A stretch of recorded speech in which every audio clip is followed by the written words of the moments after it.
तो आज हम कर रहे हैं algebraic expression and arrangement. Last class में हमने क्या सीखा था? Multiplication of polynomial.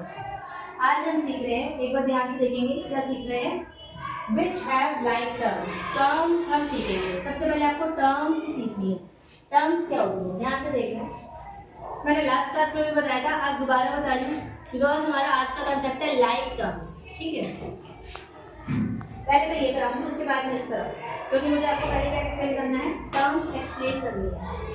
प्लस या माइनस के बाद जो भी हमारे ABCD आ रहे हैं उससे हमें क्या पता लगता है कि क्या दिए हुए हैं? वेरिएबल्स ABCD till Z होते हैं हमारे। प्लस से पहले और प्लस के बाद उससे हमें पता लगाना है 1 2 3। तो हमारे पास इसमें कितने टर्म्स है? 3। इसमें कितने हैं? 1। प्लस और माइनस से ही आप पता लगा सकते हैं, चाहे मैं यहाँ पे ABCD till Z लिख दूं, उससे कोई फर्क नहीं पड़ता। ठीक है, अब यहाँ पे क्या है? प्लस से पहले एक और प्लस के बाद दूसरा। तो यहाँ पे कितने हैं? 2 टर्म्स। प्लस से पहले एक, प्लस के बाद 1 2 3। तो यहाँ पे हमारे टोटल कितने टर्म्स है? 3। तो आपको टर्म्स का कंसेप्ट आई गेस क्लियर हो चुका है। अब मैं आपको एक्सप्लेन क्या कर रही हूँ, एग्जाम्पल ऑफ बाइनोमियल।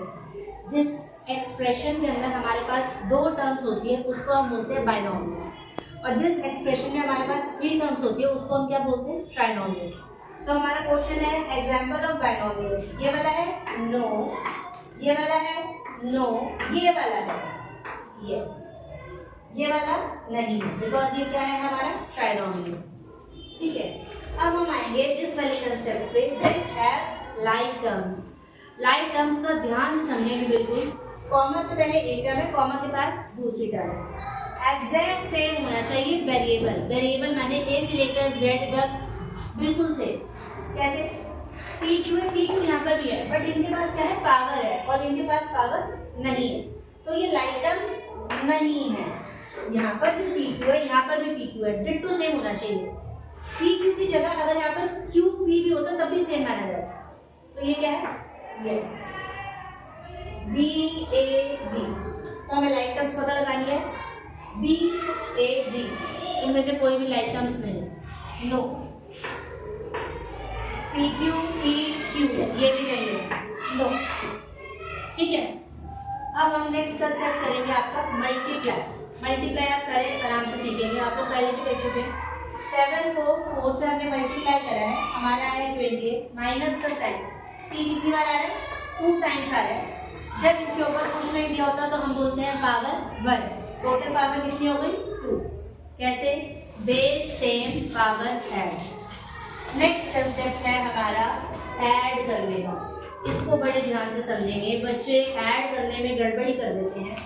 ऐड करने में गड़बड़ी कैसी होती है, इनको ध्यान से देखेंगे। ये है हमारा XY plus X plus Y plus Y plus XY। आपने ग्रुप बनाना है लाइक टर्म्स का। पहले आपने लाइक टर्म्स कलेक्ट करने हैं। मिल गए लाइक टर्म्स। इसके आगे अगर कुछ भी नंबर नहीं लिखा तो हम क्या मानेंगे? 1। कोई भी कोफिशिएंट नहीं है तो हम क्या बोलेंगे? 1। तो ये कितना होगा? 2XY। X के साथ कुछ नहीं है, ये दोनों सेम है, हमने क्या लिखा? 2। ऐसे करते हैं ऐड। सेम लाइक टर्म्स जो है वो ऐड होंगी। जो लाइक टर्म्स होंगी वही ऐड होंगी, जो लाइक टर्म्स नहीं होंगी वो ऐड नहीं होंगी। ये वाली बात को बड़ी क्लियर समझ। नेक्स्ट हमारा है ऐड द फॉलोइंग। इसको बड़े ध्यान से समझिए। देखो, ये x की पावर 2 है, y की पावर 2 है, y की पावर 2, z की पावर 2, z की पावर 2, x की पावर 2। x की पावर 2 वाले x की पावर 2 के साथ ही आएंगे। कहाँ पर दिया हुआ है? पहले मैं लिख देती हूँ। y वाला y के नीचे, z वाला z के नीचे, माइनस 6x के। अब आप करेंगे इसको सॉल्व। अब आप करेंगे इसको ऐड। कैसे ऐड करेंगे? Minus minus digit plus sign minus का, तो हमारा आया -8x²। ठीक है, नेक्स्ट -5 प्लस 9। 9 में से 5 माइनस करेंगे और जो नंबर बड़ा है उसका साइन आएगा। 9 बड़ा है तो 4 y की पावर 2। नेक्स्ट, यहाँ पे कोई साइन नहीं है तो हम किसका साइन मानते हैं? प्लस का। 7 में से 4 गए 3, और 7 हमारा बड़ा है तो प्लस का साइन आएगा, प्लस 3z²।